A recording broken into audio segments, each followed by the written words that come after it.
Hello everybody, welcome back to my channel. It is Binky, yay! And we are here today with another Born to Stand Out scent.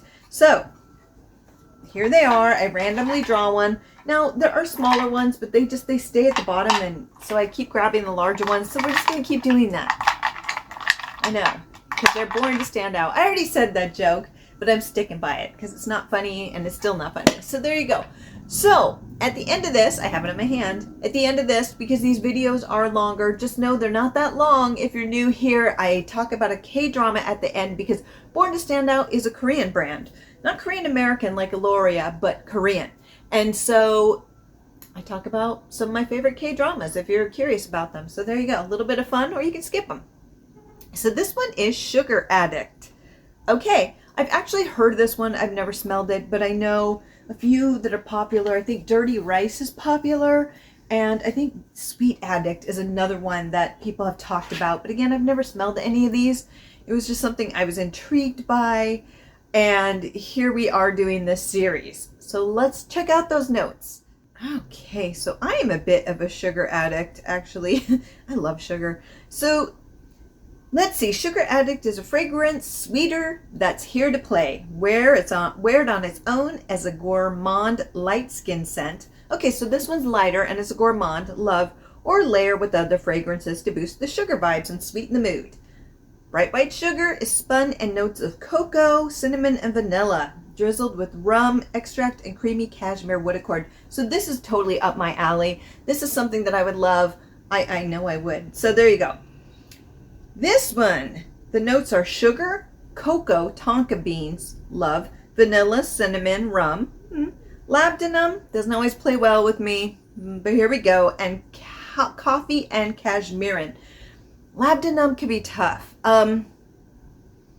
Those musky notes, my body really loves them, and sometimes it creates a dookie aesthetic, which is not what I go for, but my body loves the musk. Just making sure it's in there. I've had some problems with a few of these. So here we go. 2 here on the wrist, 2 on the clothing, and then 1 on here. So here we do it. Whoops, 1, 2. I had to go a little bit more because these aren't the best sprayers. So if you get these, just know that. Oh yeah, I can tell immediately this would be, that is really like, it's like I took a shower.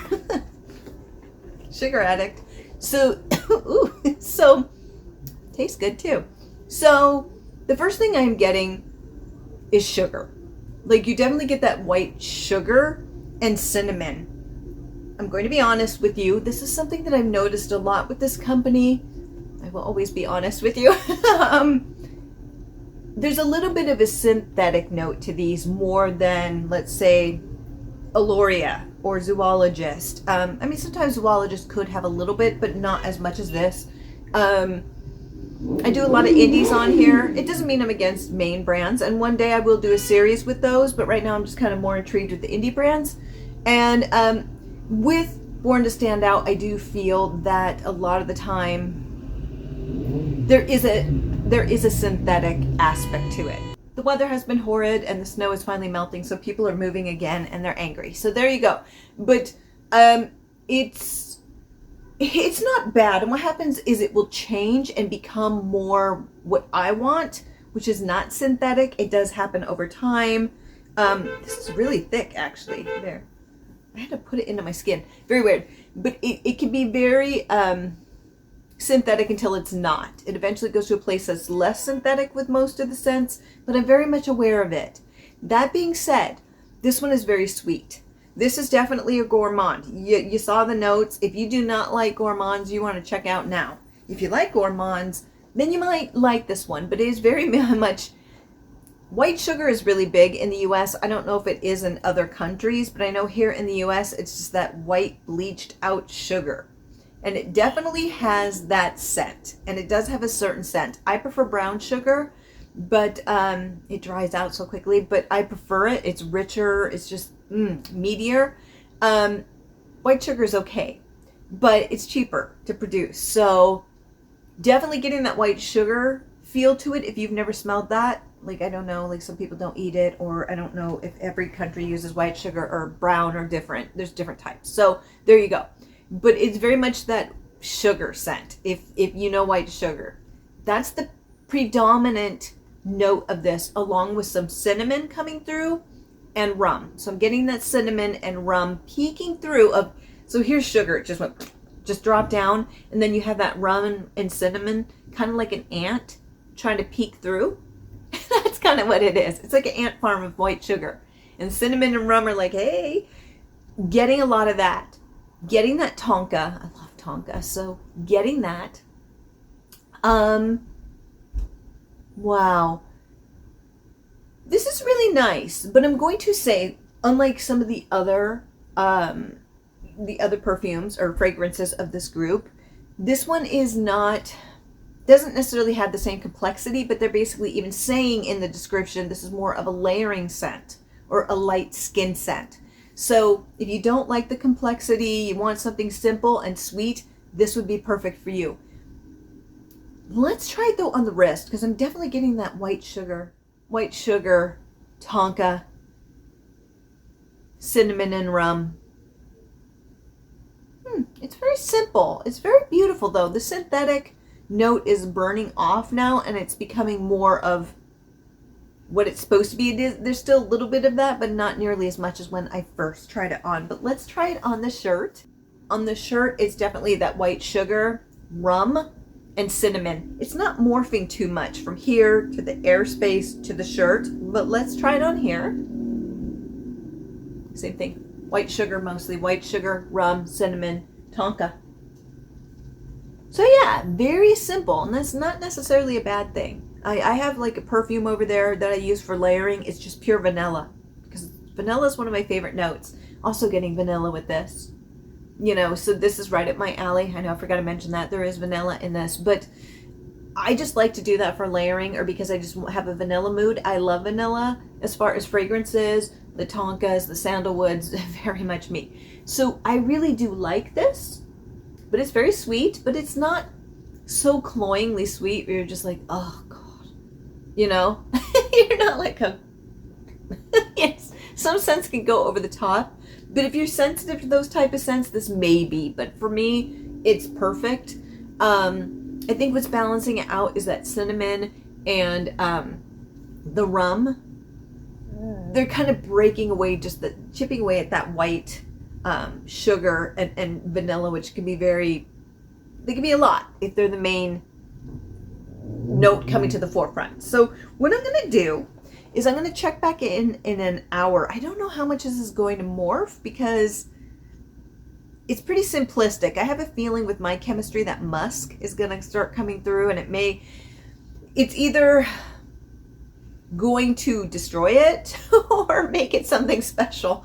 I don't know. With my chemistry, you never know. But we'll check it on the shirt and also the paper, because that'll make a big difference, because of course chemistry plays into that. But yeah, so I will see you back in an hour. Okay, it has been an hour, and they're saying this one is a skin scent. It's kind of interesting because it lists it as a skin scent, and I'm like, no, I don't see it as such. It's definitely not.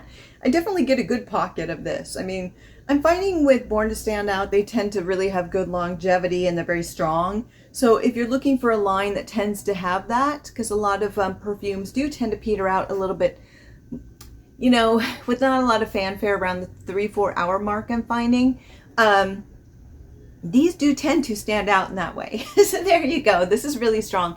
And I can definitely smell it. I mean, it's like, ooh, very sweet, very sugary. And the thing is, when you're walking around doing what you do, you get a good idea of the fragrance from the skin, from the clothing. And this one is very sweet. So it's not just that white sugar though that I was talking about. It's now morphing into a little bit more, has a little bit more sass to it. Definitely have that cinnamon, definitely have that vanilla. You definitely have that tonka, and that rum. That rum really is a main player to just break up that sweetness. But again, this isn't, it's as sweet and sugary as a vanilla cupcake. There you go. I must sound Southern for a second. I've been to the South. I'm not from there. But I can do a mean Southern accent. Depends on the dialect. But tangent. So basically, it isn't just one note. It definitely has a little bit more complexity, but again, not a lot of complexity. if that makes sense. You know, it's a gourmand and it's a sugary one. And I do, you know, what's interesting is I do get a little bit of that cocoa.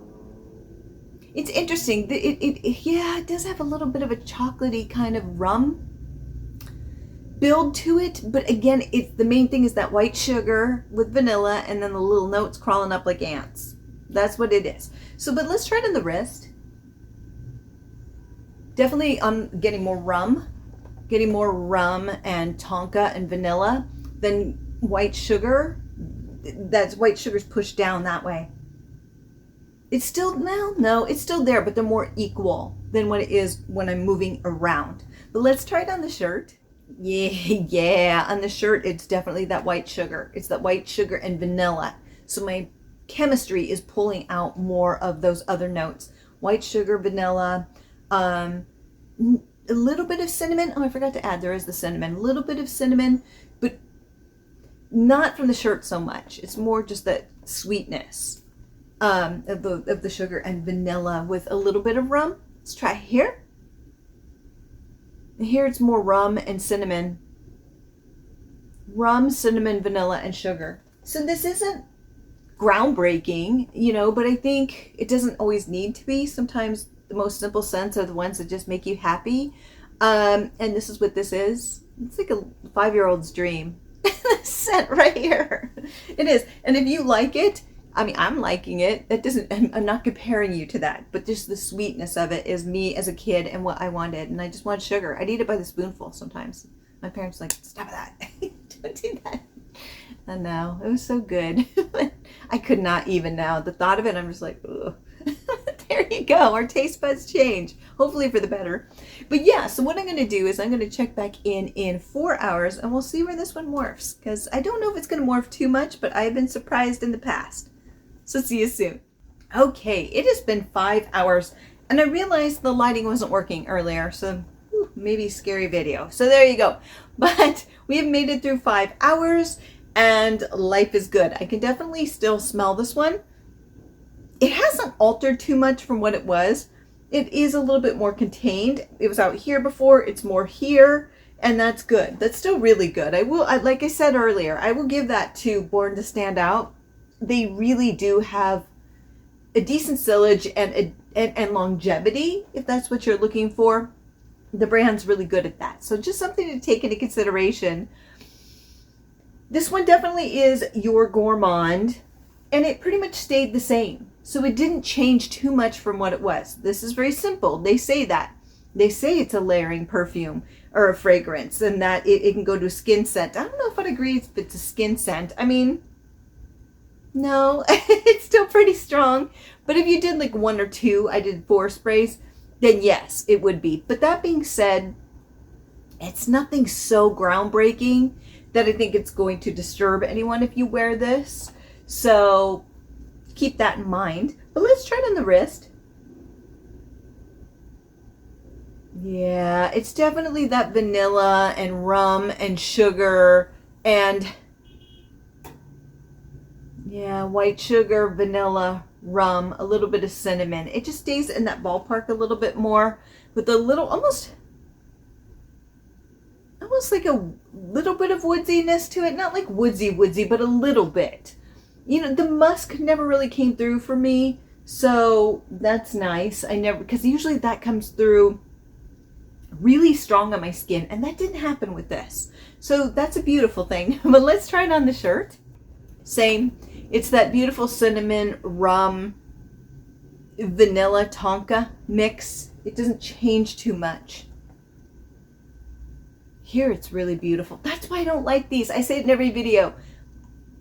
They never smell like this in real life. If they did, ooh, I'd buy everything, you know? Here it's just so perfectly mixed.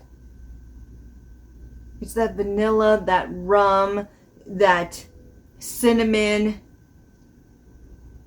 Oh, that is good. That is so good. This is so beautiful. The cinnamon isn't as prominent. I feel like everything just molds together perfectly with that. Versus like chemistry or a shirt even. It's just, these are really deceptive. Unless you're one of those people who smells exactly like these, they never smell like they do on those, and it can be frustrating sometimes. But that being said, even though this one just smells a little bit like it's perfection on that, I feel that I feel that it's still close enough in the same vein as on here on the skin and on the clothing. Yeah, very much so.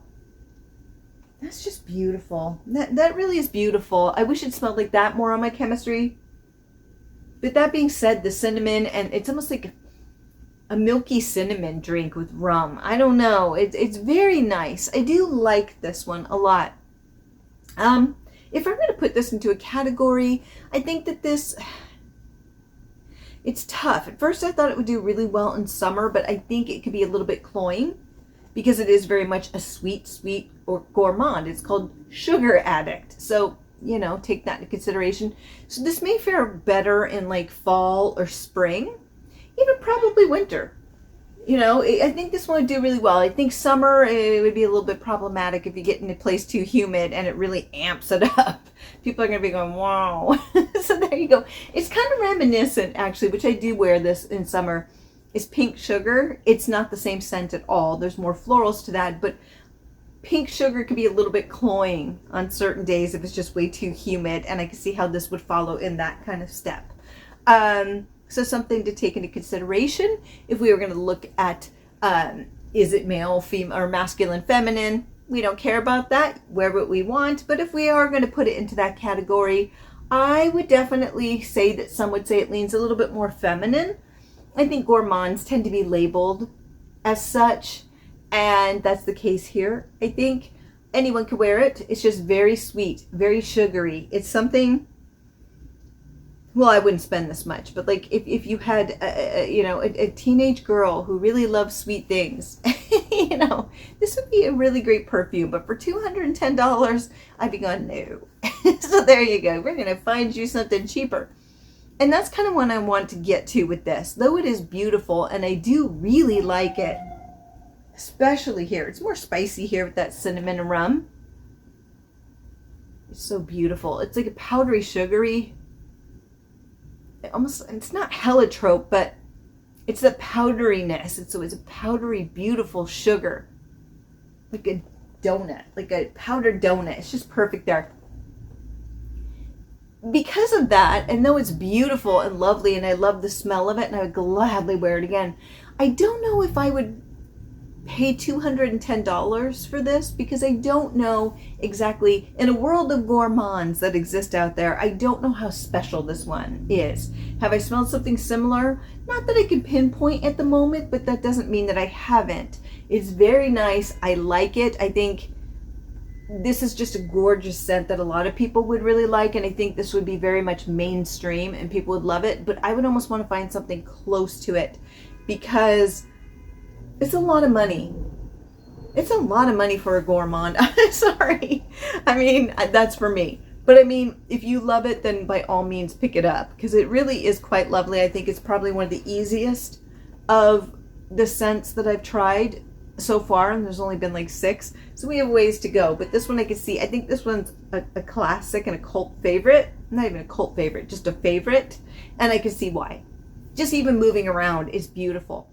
Now if I were going to give it a rating, I would give this one a 6.5 out of 10. And I know it's like, but you thought about buying it, maybe even possibly. You are correct, but I don't think this is groundbreaking.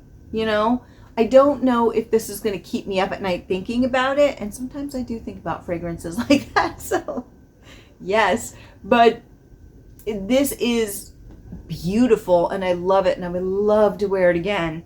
But this is one that I'd rather have in like a travel size and have it that way. I don't think they do that, but you can go and split scent and stuff and pick up things like that. Hopefully, don't quote me on that, but they probably have it. I would want something like that, you know, and wear it every once in a while, because it truly is a beautiful fragrance. But I don't know if it's so uniquely,